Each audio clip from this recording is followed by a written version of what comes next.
Mga kapuso, kahapon lang po ay laman ng balita ang dalawang miyembro ng grupong Viva Hot Babes matapos umano silang bastusin sa simbahan ng isang lasing.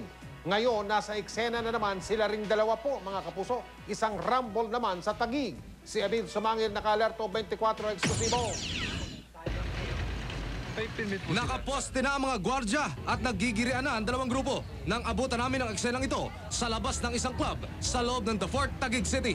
Unang lumabas mula sa establishmento para makipag-usap sa GMA News ang mga miyembro ng Viva Hot Babes na sina Zara Lopez at Isabela Gomez.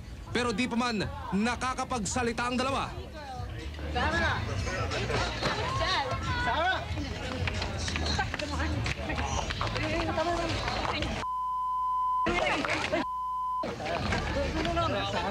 Nagkarambula na. Ako ng bote. John! I got it. Jolo, I got it. Ang hot babe na si Isabela Gomez nagpagulong-gulong at bumagsak sa kalsada matapos mapukpok sa noo ng isa sa mga nakaaway ng dalawa.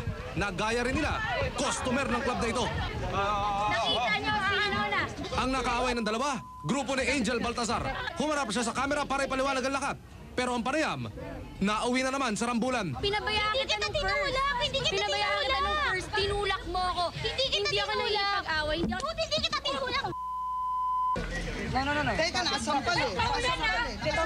Nang lumamig ang magkabilang panig, nakapwa lahat sugatan. Lumabas din ang totoo. Punot dulo pala ng lahat ng ito. Simpleng sagian sa dance floor. Mayabang eh. Sabi pa sa akin, you don't know me. I'm like, I don't even know you. Ano nangyari? Nagkahubat-hubat ka dyan? Ha? Ba't nahubaran ka na yata? Ano nangyari dyan? Ako yung nahubaran, kuya. Hinubaran niya ako. Anong pa punot dulo nito? Nagkagiri... Tinulak niya yung kaibigan ko. Sa lalaki ba? Dahil sa lalaki hindi? Eh, wala. Walang reason. Nagsisiksikan lang. Sobrang siksikan lang yung daan. Kayo ba'y pare-pareho na nakainom? Hindi kami nakainom, kuya. Amuyin mo ako kung nakainom ako. Oo. Ang gulong ito, nauwi lahat sa presinto. Kapwa magsasampakan ng kasong physical injury ang magkabilang grupo.